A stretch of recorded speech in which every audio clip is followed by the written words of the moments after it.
وسیم ملک بتاتے ہیں کہ سماعت کے دوران جسٹس طارق محمود جہانگیری کے وکیل اکرام شیخ نے کہا ہے جسٹس ڈوگر صاحب سے کہ جو آپ کر رہے ہیں نا یہ آئین کی خلاف ورزی ہے اور اس پر آپ کے خلاف آرٹیکل 6 لگ سکتا ہے. وہ جنہوں نے لگانا ہے آرٹیکل 6 وہ سارے سائیں ان کے ساتھ ہے. ڈوگر صاحب کو ایسے تھوڑی آئے ہوئے ہیں, یہ کوئی معجزہ تھوڑی ہے. وہ دونوں جج کے پاس یہ فیصلہ ہے جن دونوں جج کو انہی کی سرکوبی کے لیے لایا گیا تھا اور دیگر 4 ججز کی سرکوبی کے لیے لایا گیا تھا. ایسے وہ اگلے بھی بہت پیار سے اور بڑی پلاننگ کے ساتھ کھیل رہے ہیں, ایسے تھوڑی ہے جی. اور پھر کیا تھا, ایسی جلدی تھی ویب سائٹ سے فوراً سے پہلے رات کو جسٹس جہانگیری صاحب کا نام نکال دیا گیا اسلام آباد ہائی کورٹ کی ویب سائٹ سے. ان کا پروفائل تصویریں سب کی سب ختم کی ہے جی, سب کی سب ختم کی ہے. بہرحال یہ سب رات کو ہوا جی. اچھا جی, اس کے علاوہ بھی اور بھی چیزیں نا.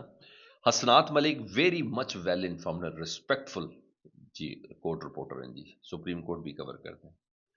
وہ کہتے ہیں میرے پاس خبر ہے جسٹس طارق محمود جہانگیری کو پہلے کہا گیا تھا کہ ٹریبونل کے معاملے میں ہاتھ ہولا رکھیے, یعنی اسلام آباد ہائی کورٹ کے تینوں حلقے جو تھے جن پہ انہوں نے کہا تھا فارم 45 کو لے کے آئے, کیونکہ ساری باقی جماعتوں کے پاس ایک ہی فارم 45 تھا.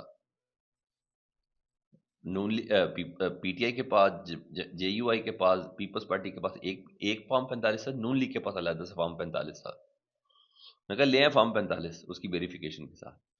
انہیں کہا ٹریبونل کے معاملے میں ہاتھ ہولا رکھے, انہیں یہ آفر کی گئی تھی, انہیں ڈگری کی دھمکی بھی اس وقت دی گئی تھی, لیکن جسٹس طارق جہانگیر نے کہا تھا جو کرنا ہے کر لو. اور جسٹس طارق جہانگیر چاہتے تو استعفیٰ بھی دے سکتے تھے, یا اگر وہ سمجھوتا کر لے تو ان کے خلاف کچھ بھی نہ ہوتا. تو یہ آفر تک دیا. اسرار ملک کی خبر کو میں 200% درست کہتا ہوں, 200% میں درست کہتا ہوں. یہی ہوا جی.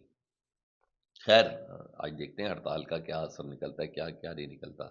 لیکن میں آپ کو بتا دوں 10 سال کا نا انہوں نے ہر ایک کو میسج کنوے کیا, بس 10 سال تک آپ دیکھیں, ہمیں موقع دیں تو اس ملک کو درست کر دیں گے. جی ہاں, ہر طرف سے ایک ہی میسج ہے, 10 سال 10 سال 10 سال. یہ میسج بہرحال ہے. دیکھیں اس پہ کون کتنا پورا اترتا ہے کہ نہیں اترتا.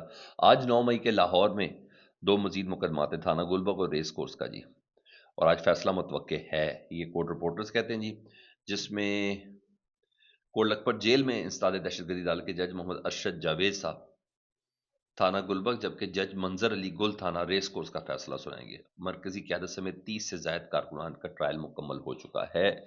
اس میں محمود الرشید صاحب شامل ہیں, جس میں اجاز صاحب شامل ہیں, اس میں یاسمین راشد صاحبہ شامل ہیں, اور دیگر 30 افراد اس کے اندر شامل ہیں. تو دیکھیں پہلے بھی ان کو 10 سال قید ہوئی, اب دیکھیں اور مزید کتنی سزا دیتے ہیں.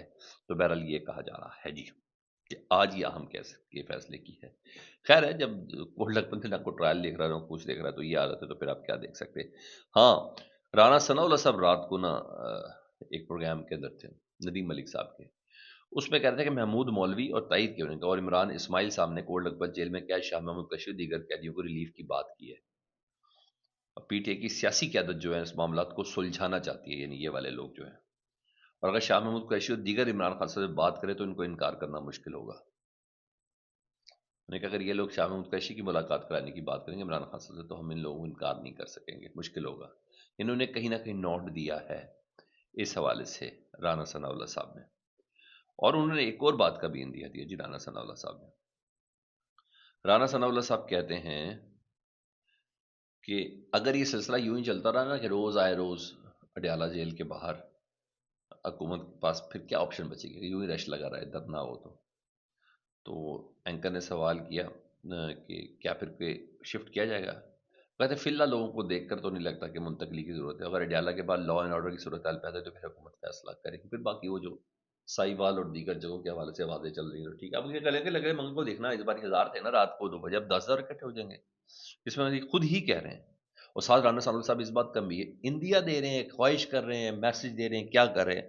وہ کہتے ہیں غزہ میں پاک فوج کی موجودگی سے فلسطینی بھائیوں کو بہت فائدہ ہوگا, اور ان کی بہتری کے لیے اگر جانا پڑے تو ہمیں جانا چاہیے. یہ وہ کہہ رہے ہیں. کس شرط پہ سر؟ کل تک وزارت خارجہ کہہ رہے کہ بھی آرمی چیف نے ایسا کوئی فیصلہ ہی نہیں کیا, یا وہ بھی باہر ہی نہیں جا رہے, آپ پھر بھی یہ باتیں کر رہے ہیں. فائدہ ہوگا تو بھائی کس سے سیکیورٹی دینی ہے ان کو؟ اسرائیل کے خلاف لڑیں گے یہ کہہ کے جی ہم اسرائیل کے خلاف لڑیں گے, اسرائیل نے حملہ کیا تو پھر تو سمجھ آتی ہے کس کے خلاف سیکیورٹی دیں گے انہیں. حماس کیا فلسطینیوں کو مار رہی ہے؟ یہ تشریحی کلیئر ہے. پتہ نہیں وہ میسج دینا چاہ رہے ہیں, کیا کریں مجھے نہیں معلوم, لیکن رانا ثناء اللہ صاحب یہ تمام باتیں بتاتے ہوئے نظر آ رہے ہیں. یہ تمام باتیں بتاتے ہوئے نظر آ رہے ہیں جی.